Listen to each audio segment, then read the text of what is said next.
मैं शहर रामेश्वरम के एक मिडिल क्लास तमिल खानदान में पैदा हुआ। मेरे अब्बा ज़ैनुल आबदीन के पास न तालीम थी न दौलत, लेकिन इन मजबूरियों के बावजूद एक दानाई थी उनके पास और हौसला था। और मेरी माँ जैसी मददगार थी आशी अम्मा। उनकी कई औलादों में एक मैं भी था, बुलंद कामत माँ बाप का एक छोटे से कद वाला मामूली शक्ल सूरत का लड़का।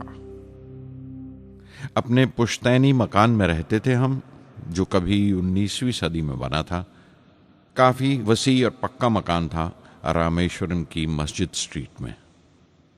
मेरे अब्बा हर तरह के ऐशो आराम से दूर रहते थे, मगर जरूरियात की तमाम चीजें मुयस्सर थीं। सच तो यह है कि मेरा बचपन बड़ा महफूज था, मादी तौर पर भी और जज्बाती तौर पर भी, मटीरियली एंड इमोशनली।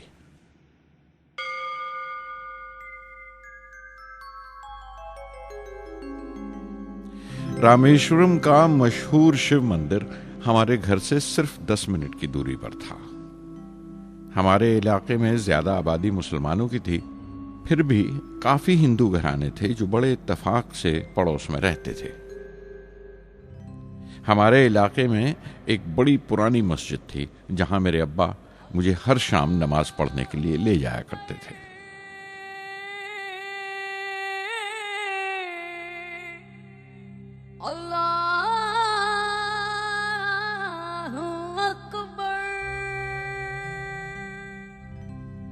रामेश्वरम मंदिर के बड़े पुरोहित पक्षी लक्ष्मण शास्त्री मेरे अब्बा के पक्के दोस्त थे। मेरी बचपन की यादों में आंकी हुई एक याद ये भी थी कि अपने अपने रवायती लिबास में बैठे हुए वो दोनों कैसे रूहानी मसलों पर देर देर तक बातें करते रहते थे। मेरे अब्बा मुश्किल से मुश्किल रूहानी मामलों को भी तमिल की आम जबान में बयान कर लिया करते थे। एक बार मुझसे कहा था, जब आफत आए तो आफत की वजह समझने की कोशिश करो, मुश्किलें हमेशा खुद को परखने का मौका देती हैं।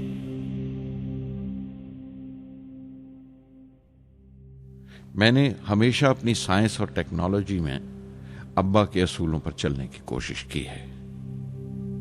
मैं इस बात पर यकीन रखता हूं कि हमसे ऊपर भी एक आला ताकत है, एक महान शक्ति है जो हमें मुसीबत, मायूसी और नाकामियों से निकालकर सच्चाई के मुकाम तक पहुंचाती है। मैं करीब 6 बरस का था जब अब्बा ने एक लकड़ी की कश्ती बनाने का फैसला किया, जिसमें वो यात्रियों को रामेश्वरम से धनुषकोडी का दौरा करा सकें, ले जाएं और वापस ले आएं। वो समंदर के साहिल पर लकड़ियां बिछाकर कश्ती का काम किया करते थे, एक और हमारे रिश्तेदार के साथ, अहमद जलालुद्दीन। बाद में उनका निकाह मेरी आपा जोहरा के साथ हुआ। अहमद जलालुद्दीन हालांकि मुझसे 15 साल बड़े थे, फिर भी हमारी दोस्ती आपस में जम गई थी। हम दोनों हर शाम लंबी सैर को निकल जाया करते थे। मस्जिद गली से निकलकर हमारा पहला पड़ाव शिव मंदिर हुआ करता था, जिसके गिर्द हम उतनी ही श्रद्धा से परिक्रमा करते थे जिस श्रद्धा से बाहर से आए हुए यात्री। जलालुद्दीन ज्यादा पढ़ लिख नहीं सके उनके घर के हालात की वजह से, लेकिन मैं जिस जमाने की बात कर रहा हूं, उन दिनों हमारे इलाके में सिर्फ वही एक शख्स था जो अंग्रेजी लिखना जानता था। जलालुद्दीन हमेशा तालीम याफ्ता पढ़े लिखे लोगों के बारे में बातें करते थे, साइंस की इजाद, मेडिसिन और उस वक्त के लिटरेचर का जिक्र किया करते थे। एक और शख्स जिसने बचपन में मुझे बहुत मुतासिर किया वो मेरा कजन था, मेरा चचेरा भाई शमसुद्दीन। उसके पास रामेश्वरम में अखबारों का ठेका था और सब काम अकेले ही किया करता था। हर सुबह अखबार रामेश्वरम रेलवे स्टेशन पर ट्रेन से पहुंचता था। सन 1939 में दूसरी आलमगीर जंग शुरू हुई, द सेकेंड वर्ल्ड वॉर। उस वक्त मैं 8 साल का था। हिंदुस्तान को इत्तेहादी फौजों के साथ शामिल होना पड़ा और एक इमरजेंसी के से हालात पैदा हो गए थे। सबसे पहली दुर्घटना यह हुई कि रामेश्वरम स्टेशन पर आने वाली ट्रेन का रुकना कैंसिल कर दिया गया और अखबारों का गट्ठा अब रामेश्वरम और धनुषकोडी के बीच से गुजरने वाली सड़क पर चलती ट्रेन से फेंक दिया जाता। शमसुद्दीन को मजबूरन एक मददगार रखना पड़ा जो अखबारों के गट्ठे सड़क से जमा कर सके।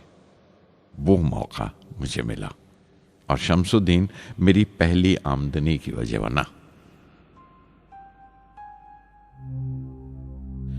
हर बच्चा जो पैदा होता है वो कुछ समाजी और आर्थिक हालात से जरूर असरअंदाज होता है और कुछ अपने जज्बाती माहौल से भी।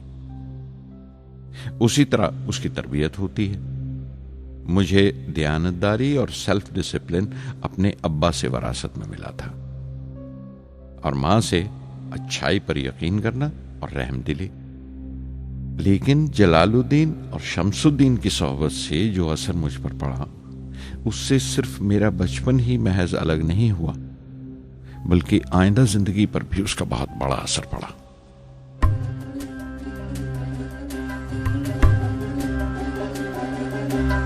தந்தை மகற்கு ஆற்றும் நன்றி அபயத்து முந்தி இருப்பச்செயல்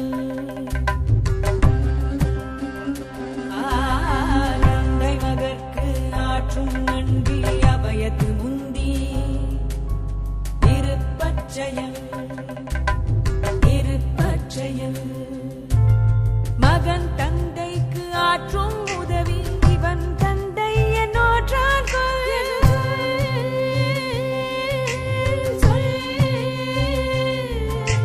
மகன் தந்தைக்கு ஆற்றும் உதவி இவன் தந்தை என்னோற்றான் தந்தை மகற்கு ஆற்றும் நன்றி அபயத்து முந்தி இருப்பச்செயல்